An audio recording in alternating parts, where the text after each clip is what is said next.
Estás triste, busca la palabra y encontrarás consuelo en ella. Estás en falta de consolación, busca la palabra, que aquí vas a ser consolado. Te traicionaron, busca la palabra y te vas a encontrar con alguien que te va a decir que aunque tu papi y tu mami te dejen, con todo Jehová te va a recoger. Te encuentras en el polvo, te encuentras comiendo del polvo de la derrota, vas a encontrar a alguien que te va a decir: yo sé que mi Redentor vive y que aún del polvo se va a levantar, y si Él se levanta del polvo, me va a levantar a mí también juntamente con Él. Estás enfermo, busca la palabra y vas a encontrar a alguien que te va a decir: y por sus llagas ya fuimos nosotros curados. Hay esperanza aquí.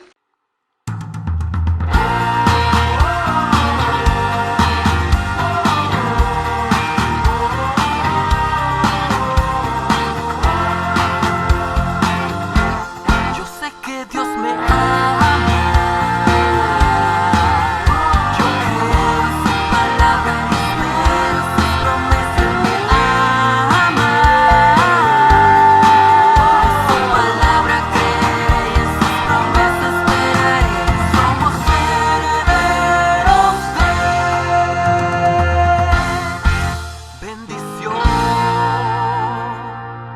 Hablarles sobre esto. Quiero hablarles sobre el amor por la Biblia. ¿Por qué amar la Biblia, iglesia? ¿Por qué amar este libro? ¿Qué tiene este libro? Hay una canción vieja de Mamerto Martínez que él decía: dime qué hay en tu palabra, Señor Jesús, que te ha seguido tan de cerca la multitud. Natanael vino a oírte y se quedó diciendo que tú eres el Cristo, Hijo de Dios. Y el coro dice: háblame, maestro, que quiero aprender de ti. Háblame, te pido, que tu voz me hace feliz. Dime lo que quieras con tus palabras de amor. Háblame, te ruego, que quiero escuchar tu voz. ¿Quieres escuchar la voz de Cristo? Lee la Biblia. ¿Quieres oír la voz de Cristo en voz alta? Lee la Biblia en voz alta. ¿Quieres hablar con Cristo y que Cristo te hable en la intimidad? Lee la Biblia en tu habitación solito con Él. ¿Alguien dice amén? Sí, hay quienes se dejan manipular por gente que viven dando palabras y profecías y cosas extrañas. Hay gente que le encanta que lo engañen, que le encantan sentirse engañados. No. Aquí predicamos a Cristo y a Cristo crucificado. Usted quiere oír la voz de Dios. Dios usa muchos instrumentos, usa hasta la naturaleza para hablarnos, nos habla, todo nos habla de Él. Pero si usted quiere escuchar su voz, sin duda alguna de que Él le está hablando, lea la Biblia, busque la Biblia. Y hoy quiero hablarles sobre eso. ¿Por qué amar este libro? Este libro que ha sido el más perseguido de toda la historia, ha sido el más burlado de toda la historia. Han tratado de ridiculizarlo a lo largo de toda la historia. La Biblia han tratado de buscarle todos los errores. Y los científicos, tratando en algunas ocasiones de desacreditarla, lamentablemente se han encontrado que al transcurrir el tiempo, la Biblia tenía razón. Cuando Colón llega a este nuevo mundo, él confirma la redondez de la tierra.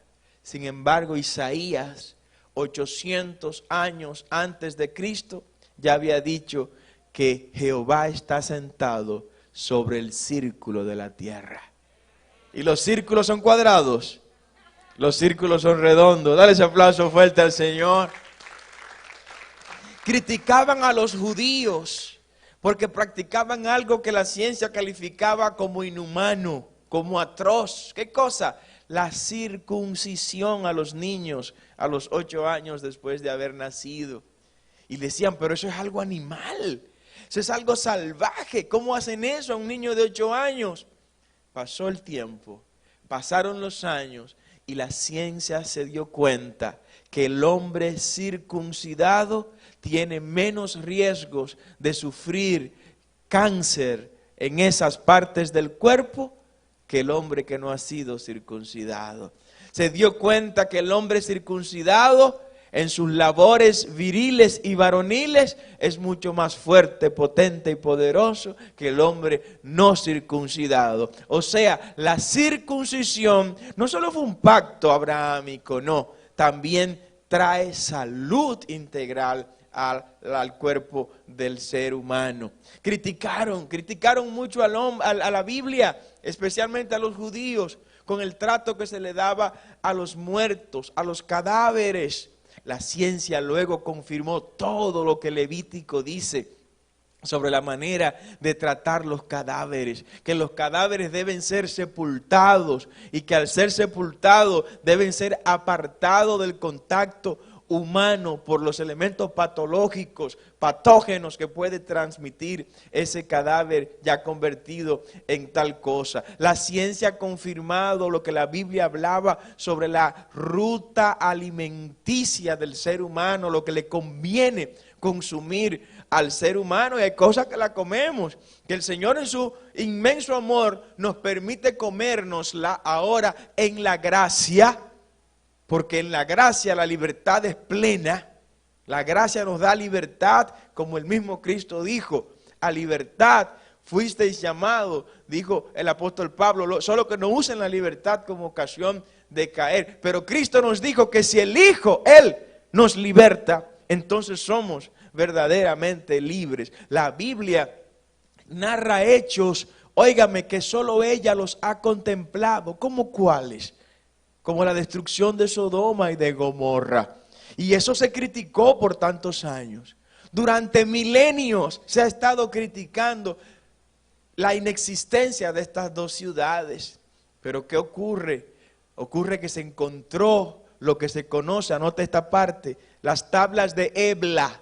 En las tablas de Ebla, que son unos escritos antiquísimos en piedra de la edad que la Biblia menciona, la destrucción de Sodoma y Gomorra, donde aparecen escritas estas ciudades de Sodoma y Gomorra. Y cuando se le hizo la prueba del carbono 14, que es una prueba científica que viene a validar la fecha en que algo existió, pues coincide esos escritos de las tablas de Ebla con la fecha que se establece la destrucción de Sodoma y de Gomorra. No aparece en ningún libro de la historia secular nada que haga referencia a Sennacherib como rey de Asiria, y durante muchos siglos y milenios se criticó la Biblia porque no aparecía el nombre de Sennacherib en ningún libro secular.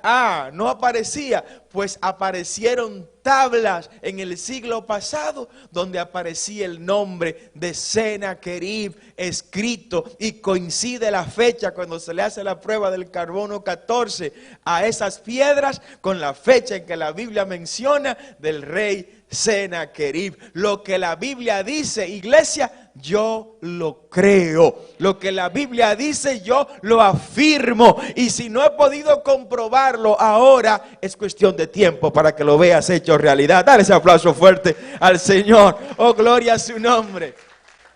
La Biblia es un manual que nos enseña a nosotros lo más importante que tiene desde el Génesis hasta el Apocalipsis.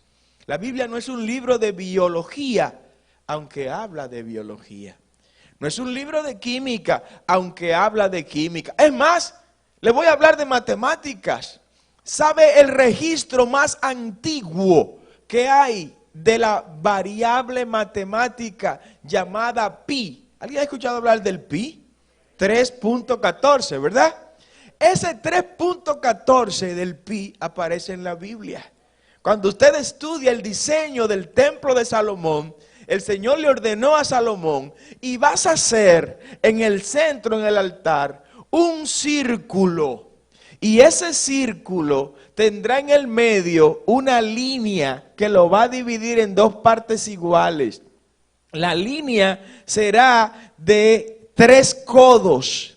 y la longitud del círculo será de 10 codos. Cuando usted divide la longitud, que es la definición del pi, ¿qué es el pi? El pi es usted dividir la longitud del círculo entre el diámetro. Y eso da, ¿sabe cuánto? 3.14. Alguien adora al Señor en este lugar. Amén. O sea, la Biblia no tiene errores. Repita conmigo, no tiene errores. En la Biblia no hay inexactitudes. En la Biblia no hay situaciones que se puedan definir como contradicciones. Cuando usted escuche que alguien le habla de contradicciones en la Biblia, diga, no, a usted le falta páginas para la izquierda para confirmar eso. Eso es otra cosa. Una cosa es que usted diga que usted no conoce eso, y otra cosa es que usted diga, ahí hay errores. No, ahí no hay errores. La Biblia no contiene la palabra de Dios, Francisco. Es la palabra de Dios. ¿Alguien dice amén? Es otra cosa. Un libro cualquiera puede contener palabra de Dios, pero la Biblia es íntegramente, Andrés, la palabra de Dios. Tiene un cordón umbilical. La Biblia tiene una línea lógica de hilaridad que se llama Jesús. Desde el Génesis hasta el Apocalipsis, Jesús es el elemento común del texto sagrado judeocristiano, incluyendo libros en los que no se menciona el nombre de Dios, como es el libro ¿de quién? De Esther. En pocos libros vemos a Dios obrar de manera tan milagrosa como en el libro de Esther.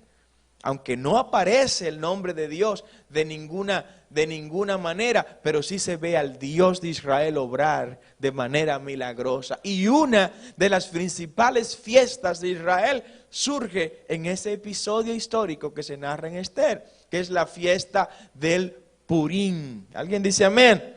En esa fiesta del Purim se celebra ¿qué cosa? La libertad de Dios. Dios libertó al pueblo de Israel de uno de los más grandes genocidios que se le iba a perpetrar. La Biblia ha sido objeto de persecuciones por la filosofía, el movimiento de la Ilustración que transformó el pensamiento en Europa e impactó todo el Nuevo Mundo. Entre sus ejes centrales tenía desaparecer la Biblia. Y uno de sus principales hombres, de sus principales figuras, conocido de manera mundial como Voltaire, pero su nombre completo era François-Marie Lurot. Se hizo famoso como Voltaire. Dijo hace ya casi 4 siglos, 100 años después de yo morir, dijo Voltaire, ya no se hablará más de ese libro de historias obsoletas. Oh, gloria al nombre del Señor.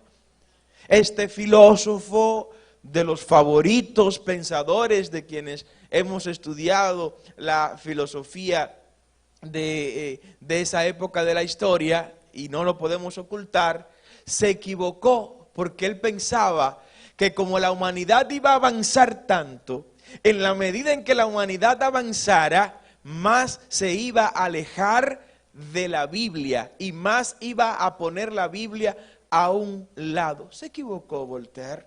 Se equivocó tanto, que en la misma casa donde él dijo eso que acabé de decir, después de la muerte de él, se abrieron unas oficinas internacionales de la Sociedad Bíblica Internacional, donde se imprimían Biblias en su propia casa para enviar Biblias a toda Europa y a otras partes del mundo. Porque esto no es un asunto de hombre. La Biblia ha permanecido porque la Biblia es la palabra de Dios. Esa es la palabra de Dios. Y Abraham Lincoln llegó a decir, creo que la Biblia es el mejor regalo que Dios jamás haya dado a los hombres. Todo el bien que emana del Salvador del mundo se nos comunica a través de ese libro. Doña Gabriela Mistral, esta autora sudamericana impresionante, la Biblia es para mí el libro, no un libro, no. El libro es la Biblia para mí. No veo cómo alguien puede vivir sin ella, decía doña Gabriela Mistral. ¿Cómo vivir sin la Biblia? George Washington, llegó a decir George Washington, es imposible gobernar un país sin la Biblia. Napoleón Bonaparte, el gran Napoleón Bonaparte, el tercero o segundo francés más importante de toda la historia. La Biblia no es un mero libro, decía Napoleón Bonaparte, sino una creación viviente con un poder que vence a todo cuanto se le opone. Charles Dickens, uno de nuestros autores favoritos, inglés, el Nuevo Testamento es el mejor libro que jamás se haya conocido o que se conocerá en el mundo. El gran Isaac Newton, sí, Isaac Newton. Hay más señales, dice Newton, Isaac Newton, de autenticidad en la Biblia que en la historia profana alguna. Vengamos a nuestra República Dominicana. ¿Qué han dicho grandes hombres nuestros sobre el texto sagrado judeo-cristiano? Dijo Francisco de Rosario Sánchez, antes de ser vilmente fusilado. ¿Recuerdan? Cuando entró por Haití, dijo, entro por Haití porque no tengo, Nelson, por dónde más entrar. Y ahí lo agarraron, lo agarró Santana lamentablemente y lo fusiló. Pero mientras estaba preso, antes de ser fusilado, Francisco de Rosario Sánchez, ¿sabe lo que dijo? Tráiganme la Biblia, por favor. No la tengo encima, pero tráiganme una que quiero leer el Salmo 51 antes de dormir, como lo leo todas las noches. Y nuestro padre principal, Juan Pablo Duarte. Juan Pablo Duarte abrazó la Biblia desde el momento mismo en que empezó a tener conocimiento, a tal grado que el movimiento revolucionario, libertador, independentista, lo fundamentó en el texto sagrado, iniciando como con el juramento trinitario. En nombre de la santísima, augustísima, indivisible Trinidad de Dios omnipotente. Y no se conformó con eso, sino que cuando creó la república le puso un lema. Primero, Dios, patria y libertad. El Dios que nos da la patria y con ella nos da la libertad. En eso pensaban nuestros padres fundadores para la gloria del Señor. Y en una de sus obras, don Joaquín Balaguer, el expresidente, el doctor Joaquín Balaguer, en una obra que él tituló Duarte, el Cristo de la Libertad, llegó a decir lo siguiente: Duarte estaba aferrado a la Biblia como la hiedra a la pared. Usted sabe lo que es la hiedra, ¿verdad? La hiedra es esa mata, esos arbustos que se pegan a la pared.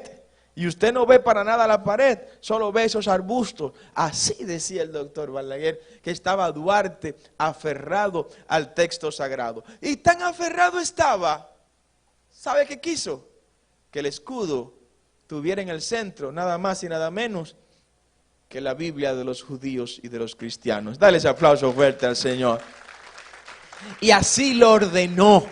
En el centro del escudo, en el centro de la bandera de los dominicanos y de la república que yo estoy creando, yo quiero que esté la Biblia ahí adentro, para que todos los dominicanos de todas las generaciones, aunque pasen los siglos, como ya han pasado más de 170 años, cuando miren la bandera de esta naciente república, en el mismo centro de ella, vean nada más y nada menos que la palabra del Dios de Israel, constituyéndonos así en el único país en todo el mundo, de 195 países reconocidos en todo el mundo, solo uno tiene la Biblia en su bandera, y ese se llama República Dominicana. Dígame si no hay bendición prometida para este país.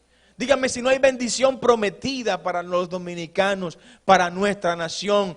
Dios ha visto que hemos honrado nuestras palabras. Dios ha visto, que hemos honrado su palabra.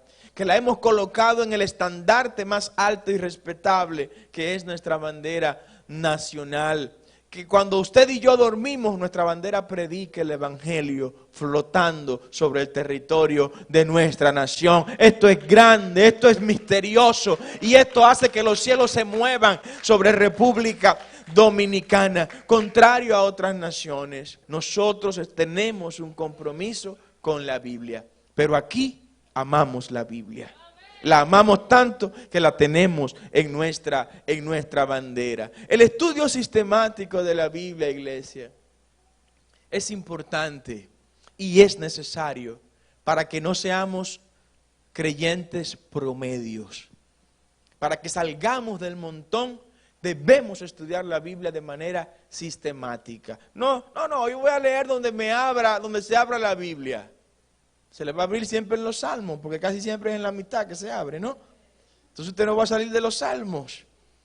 Tiene que leer la Biblia de manera sistemática, con un programa de estudio, con temas que usted entiende, tanto lo que le damos en la congregación, como los temas que usted libremente quiere estudiar, porque usted es libre. Es una de las conquistas de la Reforma Protestante de 1517, que usted tenga libertad para leer la Biblia.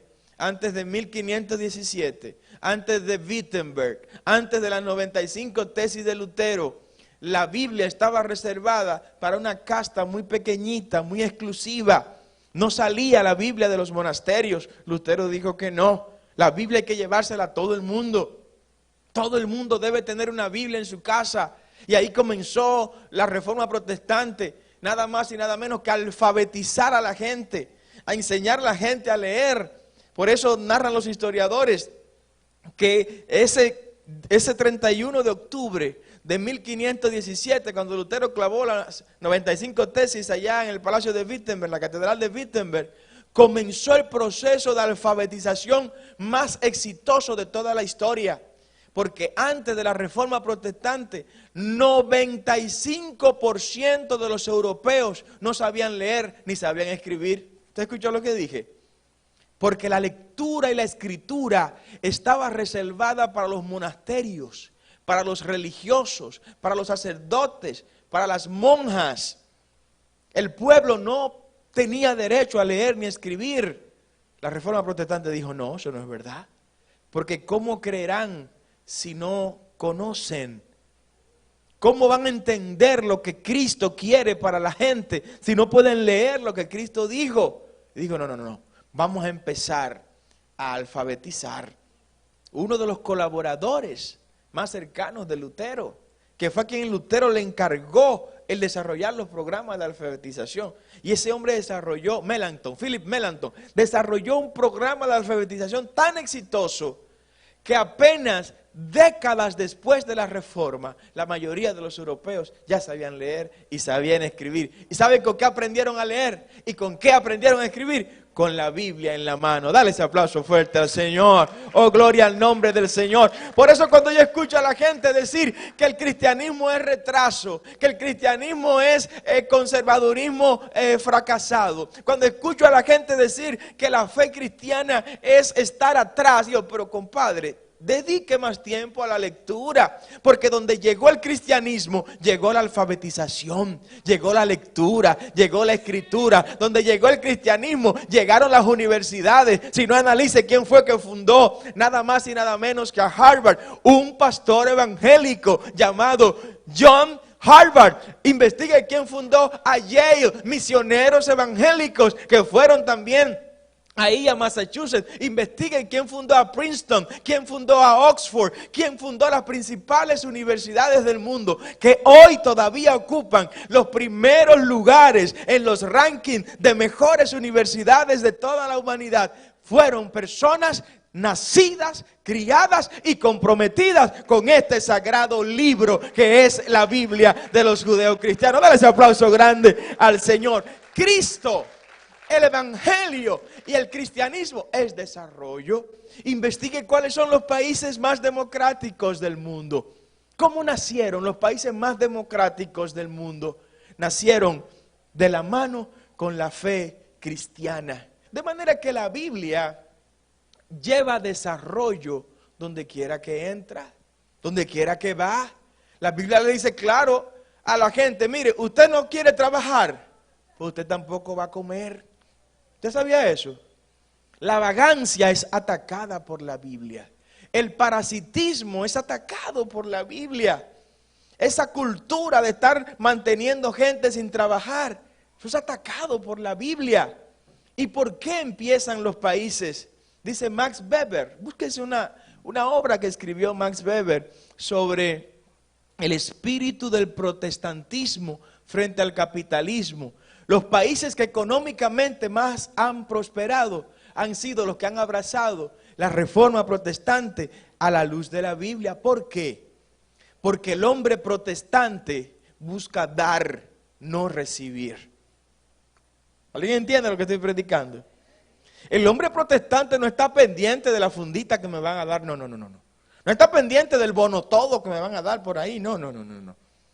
El hombre protestante piensa, ¿cómo voy a cumplir con el mandato bíblico de que el que no quiere trabajar, que tampoco coma? ¿Cómo voy a cumplir con el mandato bíblico de que con el sudor de mi frente me voy a ganar el sustento mío y de mi familia? Por eso el hombre protestante no atraca, por eso no roba, por eso no es corrupto, por eso no engaña. El hombre protestante sabe que es mandato divino que produzca con sus manos, que genere riquezas con sus manos. El hombre protestante cree en la acumulación de riquezas. Claro que sí. Si usted trabaja, usted tiene derecho, lo que dice la Biblia, todo lo que el hombre siembra, eso va a cosechar. Disfrute, si usted siembra, pues coseche para disfrutar. Ese estudio sistemático de la Biblia, que sea profundo y que sea con un corazón humillado ante Dios, ¿sabe qué va a pasar? Nos va a hacer disfrutar de las bendiciones de la eternidad, aún estando aquí en la tierra. Cuando usted se sumerge en las aguas de la Biblia, cuando usted comienza a navegar las profundidades bíblicas, usted va a comenzar a experimentar lo que se nos ha prometido para el futuro celestial. Usted va a comenzar a disfrutarlo acá en la tierra. El Evangelio de Juan, capítulo 5, verso 39, nos da un mandato. Anota esta cita bíblica, por favor, y estúdiela en la casa de manera más profunda. San Juan 5:39 nos dice, escudriñad las sagradas escrituras. Es una orden, no es solo leerla, escudriñar es investigar. Y usted a veces coge un capítulo bíblico y ese capítulo bíblico le lleva a otros capítulos bíblicos. Y ahí va concatenándose y se arma una cadena de investigación bíblica. Ahí usted está escudriñando la Biblia. Amén. Ahí usted está analizando la Biblia como Dios le llama a que usted la investigue y la analice. No es solo leerla por leerla, escudriñar las sagradas escrituras. Y dice el Señor, porque a vosotros os parece que en ellas tenéis. O sea, no es que vamos a tener. No. No me está hablando de futuro, me está hablando de presente.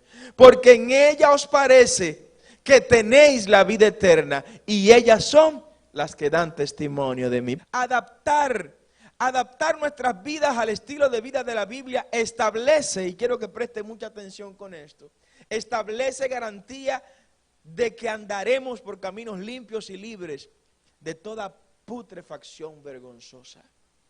La Biblia nos limpia el camino.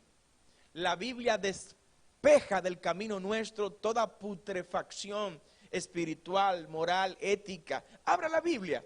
Vamos a abrirla exactamente en el capítulo más largo de la Biblia, que es el Salmo 119.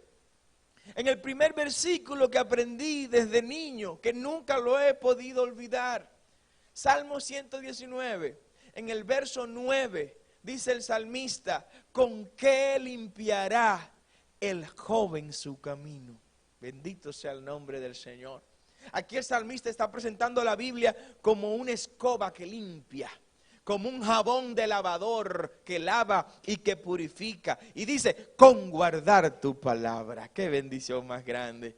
El salmista está diciendo, ¿usted quiere andar por caminos limpios? guarde la palabra del Señor. Usted quiere tener una familia limpia, guarde la palabra del Señor. Usted quiere tener un corazón limpio, guarde la palabra del Señor. Nos deja esta enseñanza el salmista. Léase luego el Salmo 119 como Dios le permita hacerlo. Conocer la palabra de Dios por medio del estudio profundo. La Biblia no es un libro simplemente para leerlo. La Biblia es un libro para estudiarlo a profundidad, porque ahí es que vamos a comenzar a saborear sus riquezas, conocer sus misterios, conocer las profundidades que Dios nos revela a través de todos sus códigos. Debe hacerse de manera sistemática, pero con un corazón humilde. Si se puso a leer la Biblia con un corazón crítico y racional, usted va a perder el tiempo, porque va a comenzar a ver cosas donde no hay. Véalo como que usted está abriendo un cofre lleno de tesoros listos para usted tomarlo y para disfrutarlo. Veamos la Biblia de esta manera. Ese estudio profundo de la Biblia nos protege de caer en las garras de los lobos que promueven falsas enseñanzas, ¿sí? Porque así como la Biblia ha sido un instrumento de mucha bendición, ha habido gente que ha tomado ese instrumento hasta para llevar a suicidios colectivos a otra persona. Ustedes recuerdan David Corey, recuerdan otros falsos profetas que extrayendo textos de sus contextos, lo utilizaron como pretextos para justificar sus conceptos. ¿Alguien dice amén? Entonces todo esto sirvió para arrastrar a mucha gente que fue engañada por ellos, incautos que no buscaron la iluminación del Espíritu Santo. Quiero que sepas que cada uno de los que hemos aceptado al Señor tenemos autoridad en Dios para leer personalmente la Biblia, para estudiar personalmente la Biblia. Este es un libro personal. ¿Alguien dice amén? La Biblia nos habla de manera personal. Y me encanta lo que dice Pedro, que ninguna profecía, ninguna escritura es de interpretación privada. No. Nadie nos puede decir, eso es muy profundo para usted entenderlo. No, para nada. Yo tengo el Espíritu Santo de Dios. El mismo Espíritu Santo de Dios que tú tienes, lo tengo yo. Y Él me va a revelar, Él me va a enseñar. De la misma manera que me enseñó a mí, también te va a enseñar a ti. Así que no se excluya usted de disfrutar de los tesoros que la Biblia ha conservado para este tiempo. Den un aplauso fuerte al Señor Jesús en esta hora. ¿Cómo nosotros entonces disfrutaremos de esos privilegios que la Biblia nos da, de conocer a profundidad todo esto? Quiero que te vayas conmigo al libro de los Hechos. En el libro de los Hechos, capítulo 17, aquí se nos enseña algo sobre los falsos maestros. Cómo cuidarnos de los que utilizan la Biblia para engañar, para estafar, para sacar riquezas deshonestas de gente que necesita conocer de la Biblia. Porque la Biblia ha hecho rico a mucha gente, déjenme decirle. Mucha gente ha utilizado el texto bíblico para enriquecerse, pero esa gente también tendrán que darle cuenta al Señor. Algún día estarán frente al trono de la gracia y tendrán que explicar por qué utilizaron el libro que era para conducir la gente a la salvación. Lo utilizaron para conducir la gente a llenarle los bolsillos y sus cuentas personales. La Biblia no es para eso. La Biblia es para que la gente conozca a Dios, para que le analice a profundidad y para que cada día alcance la estatura, como dice Pablo, del varón perfecto que es Cristo Jesús. Dale un aplauso a Jesús en esta hora. El libro de los Hechos, capítulo 17, desde el verso 10 dice: inmediatamente los hermanos enviaron de noche a Pablo y a Silas hasta Berea. Y ellos, habiendo llegado, entraron en las sinagogas de los judíos. Y estos eran más nobles que los que estaban en Tesalónica, pues recibieron la palabra con toda solicitud, escudriñando cada día las escrituras para ver si estas cosas eran así. Oiga, llegan Pablo y Silas, dos autoridades de la iglesia, y comienzan a predicar las escrituras a la iglesia allá en Berea.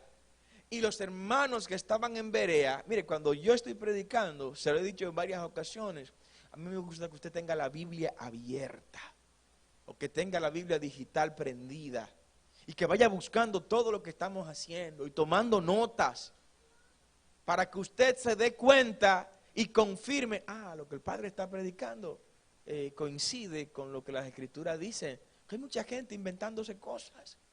A veces yo escucho gente predicando, digo, pero usted tiene que estar en el seminario y no predicando. Gente que debe estar estudiando la Biblia en el seminario en lugar de estar en el púlpito predicando. Porque está muy distante lo que dice la Biblia de lo que ellos están predicando, de lo que están enseñando. Esta iglesia en Berea, mientras Pablo y Silas predicaban, ellos estaban confirmando, es verdad. Lo dice el verso aquí, nueva vez, el verso 10.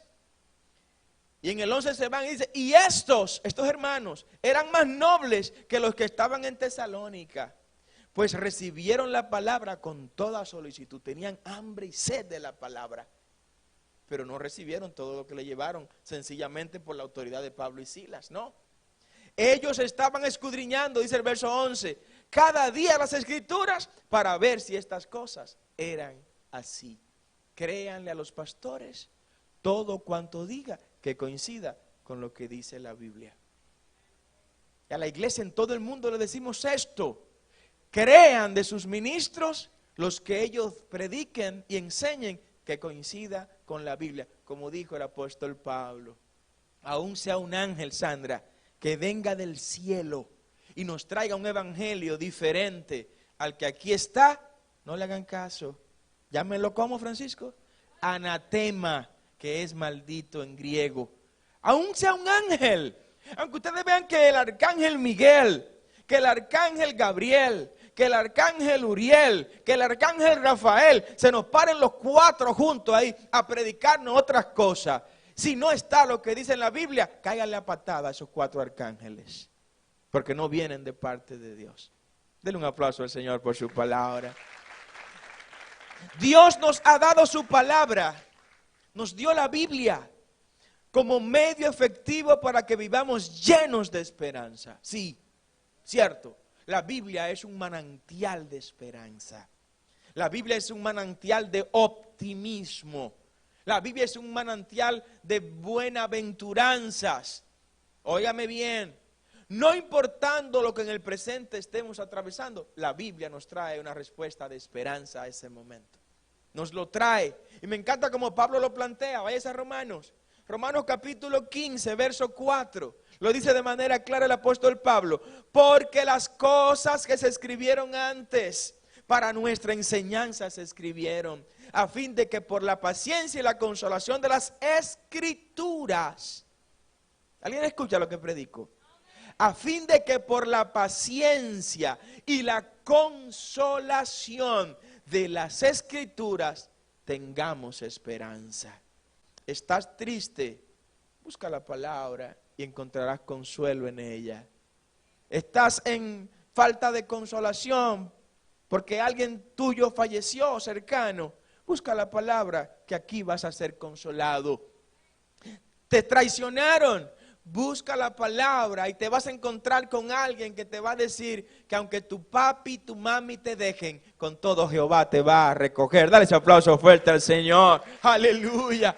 Te encuentras en el polvo, te encuentras comiendo del polvo de la derrota. Vas a encontrar a alguien que te va a decir: yo sé que mi Redentor vive y que aún del polvo se va a levantar. Y si Él se levanta del polvo, me va a levantar a mí también juntamente con Él. Estás enfermo, busca la palabra y vas a encontrar a alguien que te va a decir: mas Él molido fue por nuestras rebeliones, herido por nuestros pecados, y el castigo de nuestra paz fue sobre Él, y por sus llagas ya fuimos nosotros curados. Alguien puede adorar al Señor en esta hora. Hay esperanza aquí para todo el que tenga la situación, no importa cuál sea. Siente que tu familia se te derrumba, que se te destruye tu hogar, siente que has perdido el control de tus hijos, que ya no tienes el respeto de todos los miembros de tu casa. Recuerda lo que dijo Cristo mismo a través del apóstol Pablo allá al carcelero de Filipo: cree en el Señor Jesucristo y serás salvo tú y tu casa. Jesús es la esperanza para los matrimonios. Jesús es la esperanza para los hogares. Y esto está en la Biblia. Alguien tiene que adorar al Señor con un aplauso más fuerte en esta hora. Oh, gloria a su nombre. Las Sagradas Escrituras te hacen sabio. La Biblia te hace sabio para lo más importante en esta vida. Te enseña, te redarguye, te corrige, te instruye para vivir sabiamente en justicia, con el propósito de capacitarte para todo lo bueno. Dice la palabra que el que ande por este camino, primero, este camino se llamará ¿cómo? Camino de santidad.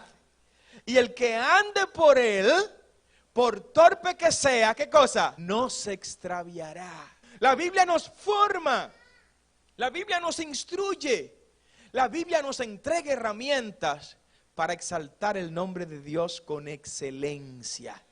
Y les debo decir, Europa como continente, el mayor programa de alfabetización que recibió, lo recibió ¿sabe cuándo?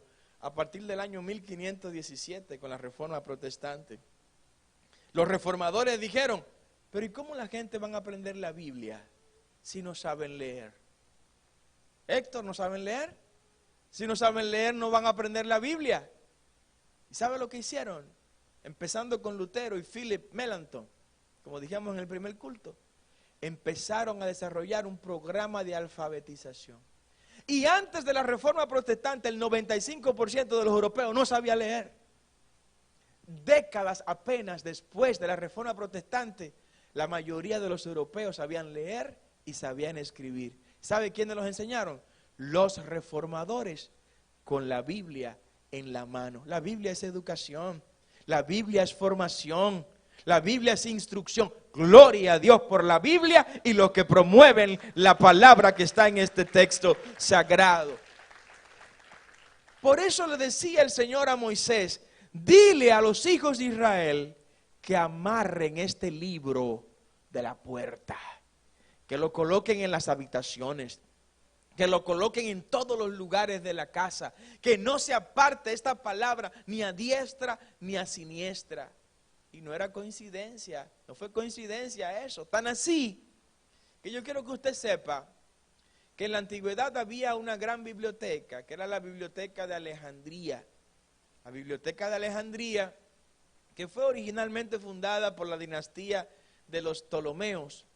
Los Ptolomeos fue una de las ramas, de manera especial el general Ptolomeo, en la que se dividió el imperio greco-macedonio de Alejandro Magno cuando Alejandro Magno murió. Una parte se fue a ser dirigida por Antíoco Epífanes, que fue todo lo que tiene que ver con Asia y Medio Oriente. Entre ellos estaba Israel. Antíoco Epífanes dominó a Israel en la división del imperio greco-macedonio a raíz de la muerte de Alejandro Magno. Pero lo que tiene que ver con África le tocó al general Ptolomeo. Ptolomeo fue el bisabuelo, nada más y nada menos, que de la reina Cleopatra. ¿Alguien ha escuchado hablar de Cleopatra? Bueno, entre las cosas que esta dinastía dejó estuvo esa biblioteca de Alejandría. En esa biblioteca de Alejandría, que fue una considerada de las maravillas del mundo antiguo inclusive, esa biblioteca de Alejandría tenía todos los libros que hasta ese momento se conocían en el idioma griego. El griego, la cultura helénica, que era símbolo de conocimiento, de sabiduría, de avance epistemológico. Faltaban unos libros. Y el administrador de esta biblioteca va y le dice a sus ayudantes, tenemos todos los libros que puedan existir en este momento y hasta este tiempo, pero nos faltan unos libros de una gente que son semitas. Los semitas son los descendientes de Sem, uno de los padres, de los patriarcas de la humanidad inclusive. De manera específica los hebreos. Queremos que traigan ustedes esos libros acá. Les estoy contando la historia de cómo surge la Septuaginta, la versión de los 70, que es lo que significa Septuaginta, que es la versión del Antiguo Testamento en el idioma griego. Y esa versión del Antiguo Testamento se tradujo a petición de estas autoridades griegas de la Biblioteca de Alejandría. Y mandan a buscar de las 12 tribus de Israel, mandaron a buscar 7 eruditos. De las 12 tribus mandaron a buscar 7 eruditos. De la tribu de Leví vinieron 7. De la tribu de Rubén vinieron 7. De la tribu de los demás hijos de Jacob, 7, hasta completar 7 por 12, ¿cuántos son? 72. 74, 72, 74, 84. La versión de los 70, pues fue 7, pero estamos mal en la matemática nosotros. 7 por 12 son 84, porque 6 por 12 son 72. 72. Fueron 6 entonces, José. Fueron 6 de cada tribu. 6 de cada tribu. 6 por 12, 72. De ahí viene el nombre de la versión de los 70. Por eso 72. ¿Y qué hicieron? Pusieron a los 6 de cada tribu a traducir por separado. Mandaron uno para una región, un grupo de 6, una tribu. Mandaron otra tribu para otra región. Y cada uno de ellos tradujo el Antiguo Testamento. Cuando lo pusieron junto, lo tradujeron al griego. Cuando pusieron junto toda esta versión de los 70, de la Septuaginta, ¿sabe qué pasó? Que coincidió en un 100% lo que las 12 tribus, las 12 comisiones de 6, tradujeron cada uno por su lugar. Cuando compararon las 12 traducciones, exactamente coincidió el texto con esa versión de la Septuaginta. ¿Por qué ocurrió eso? ¿Por qué se dio esa coincidencia? Además de la mano divina de Dios. Porque para el judío la educación en la Biblia es innegociable. La formación profunda es innegociable. ¿Cómo se explica que 1900 años después de no hablarse el idioma hebreo en una nación que tenga el idioma hebreo como su idioma oficial, cómo se explica que esa lengua no haya muerto? Es la lengua viva más antigua que se conoce, el idioma hebreo. Y es el único idioma que después de durar casi 19 siglos sin ser el idioma oficial de una nación o de un país o de un estado, hoy se mantiene vivo. Hoy se habla hebreo allá en Israel. Y cuando se va a empezar a orar, Padre nuestro que estás en los cielos, se dice de la misma manera que Jesús lo dijo cuando enseñó a los discípulos a orar el Padre nuestro. Avinu Sheva Shammai. Dele un aplauso fuerte al Señor. Todo eso es por el compromiso con la formación en la palabra. Estudiar las Escrituras nos hace sabios. Y Pablo se lo dijo a Timoteo, a este hijo espiritual de él. Le dice Pablo a Timoteo en 2 Timoteo capítulo 3, verso 14 en adelante. Váyase conmigo, por favor. Pero tú persiste en lo que has aprendido y te persuadiste, le dice Pablo a Timoteo, sabiendo de quién has aprendido. Dice el verso 15, y que desde la niñez, ojo con eso, ojo con nuestros hijos. Ojo con nuestros hijos. Me molesta cuando veo gente que quiere que sus hijos sean niños buenos y ellos como padres están escuchando al conejo malo. No me diga que usted va a escuchar al conejo malo y que sus hijos van a salir hijos buenos. No es posible. No es posible. No, pero que eso es el que se llevó todos los premios Billboard. A mí que me importa. Eso no me importa mi hijo. Me importa que mi hijo salga bueno, por eso lo voy a formar y le voy a apagar el radio al conejo malo. Denle un aplauso al Señor por eso. Sí, porque no podemos sembrar una cosa y pretender que vamos a cosechar otra cosa. Instruye al niño en su camino, dice la palabra, Norma, y cuando esté viejo no se apartará de ella, porque le sembraste eso. Y cuando quiera hacer lo malo, va a decir, no, pero esto no fue lo que papi me enseñó, esto no fue lo que mami me enseñó, yo aprendí esto. Y algunos se van a desviar, pero sepa que en la noche, en la tranquilidad de su pecado, van a decir, pero yo lo estoy haciendo mal, eso no fue lo que mami me dijo, eso no fue lo que Andrés me enseñó, ¿verdad, Andrés? Eso no fue lo que papi me enseñó. Yo aprendí otra cosa en el hogar, pero qué bueno que papi también me enseñó la parábola del hijo pródigo. Y aunque ahora estoy abandonado aquí entre los puercos, voy a hacer lo que papi me enseñó. Voy a volver a la casa de mi padre y voy a retomar la herencia que ya había perdido y volveré a comenzar de nuevo. Pero hay que enseñarle a los niños eso. ¿Y dónde? ¿En la iglesia? No tienen esa carga. No tiren eso encima, no. Porque usted cree que 2 horas que lo tengamos acá va a competir con 24/7 que usted lo tiene en la casa. No compite aquí, reforzamos aquí, lo sacudimos, pero después de aquí usted se lo lleva.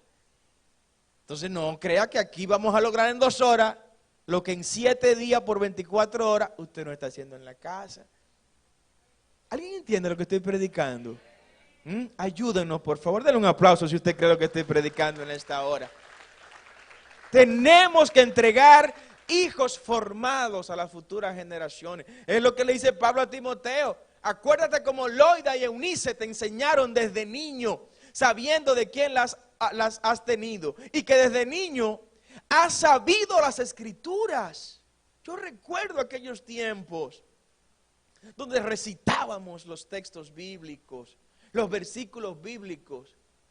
Les voy a decir algo que espero que no me lo tomen para mal ustedes. Se los voy a decir. Después de adulto, yo no me he aprendido ni el 10% de los versículos bíblicos que tengo en la mente cuando los comparo con lo que me aprendí en la niñez y en la adolescencia. Dijo amén a alguien por ahí, ¿verdad, Lorelai? Porque no es lo mismo. Porque después viene el pago de la casa, viene el pago del vehículo, viene el pago de los compromisos, viene todo lo demás. Aprovechen ahora con los muchachos. Carlen, ¿dónde está? Está ahí dentro. A Carlen yo le pagaba dinero por cada verso bíblico que me recitaba. Se lo pagaba. Me recitas este verso bíblico y te tocan tanto. Papi, si es un capítulo entero, tanto. Y si es el libro completo, vamos a negociarlo porque ya tú vas aumentando mucho, ¿no? Pero le pagaba para que memorizara los textos bíblicos. Y hoy eso está en su corazón. Y su vocabulario está formado por esto. Cuando enseñamos a los niños de la palabra, oiga, se le hace difícil decir cosas que no coinciden con el vocabulario bíblico. Hay un lenguaje, hay una canción antigua que habla sobre eso. Las primicias de mi vida te ofrecí. Mis primeros pasos en tu senda di, mi lenguaje se formó con tu palabra y en tus salmos melodías aprendí. Qué bueno que podamos decir eso. Y si nosotros ya por razones de tiempo no podemos decirle, que lo digan nuestros hijos.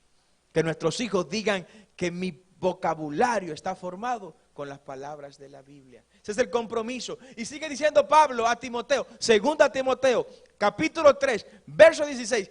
Toda la escritura es inspirada por Dios. ¿Alguien dice amén? Todo lo que está aquí dentro es inspirado por Dios. Pero a un padre, donde dice la palabra que Judas fue y se ahorcó.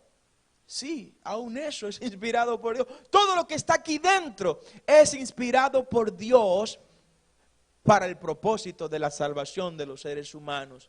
Toda la escritura es inspirada por Dios. Y aquí viene la enseñanza que quiero dejarte en esta hora. Y es útil para enseñar. La palabra de Dios es útil para enseñarte. Para redarguir. Redarguir es jamaquearte. Cuando tú como que estás por... No, te voy a redarguir de pecado. Es hacerte sentir contrito cuando tú sabes que haces algo malo. A mí no me preocupa mucho la gente que hacen cosas malas. Me preocupan las que hacen cosas malas y no sienten remordimiento. Y no sienten esa pullita ahí. No sienten como ese codazo, que se le da a la gente cuando metió la pata. Porque si no lo siente, ¿sabe qué pasa con esa persona? Que tiene la conciencia cauterizada. ¿Qué es una conciencia cauterizada? Es un tejido que ya tiene cáncer. Un tejido que tiene cáncer ya no siente. Usted lo poncha y no siente nada. Cuando cometemos pecado de manera deliberada, que ya no nos molesta pecar, es porque la conciencia se nos ha cauterizado. Y eso sí es peligroso. Cuando eso ocurre, hay que volver a empezar de nuevo. Padre, me convierto de nuevo, me arrepiento de nuevo y vuelvo a caminar en tu camino. Entonces Pablo le dice a Timoteo, toda la Biblia es inspirada, lista para enseñar, para redarguir, para corregir. La Biblia es para corregir lo que no funciona, lo que está mal. Es parte de las funciones de la Biblia. Y para instruir en justicia. Y tiene un propósito. ¿Cuál es el propósito? Pablo lo dice en el verso 17. A fin de que el hombre de Dios sea perfecto, enteramente preparado para toda buena obra. Es el propósito ulterior del texto sagrado. Nosotros vamos a disfrutar la Biblia. ¿Saben por qué? Porque al leerla sabemos que estamos leyendo el libro que es infalible. Infalible es que no se puede equivocar, que no tiene errores, sin tacha alguna, y cuyo autor es garantía de tener en las manos el único texto perfecto, como habíamos dicho. Nosotros disfrutamos leer y vivir la Biblia porque estamos absolutamente convencidos de que todo lo que en ella se encuentra es palabra de Dios, que se ha de cumplir aunque la tierra y el cielo sean destruidos, sean disueltos. Lo dice Isaías, y ya con esto vamos concluyendo. El libro de Isaías en el capítulo 40, verso 7 dice lo siguiente: la hierba se seca, oh gloria al nombre del Señor. La hierba se seca y la flor se marchita, porque el viento de Jehová sopló en ella. Ciertamente como hierba es el pueblo, séquese la hierba, dice Isaías. Marchítese la flor, mas la palabra de Dios, nuestro Señor, permanece para siempre. Quiero que te pongas de pie en esta hora y dale ese aplauso fuerte al Señor por su palabra. La Biblia es lámpara a nuestros pies y es lumbrera en nuestros caminos.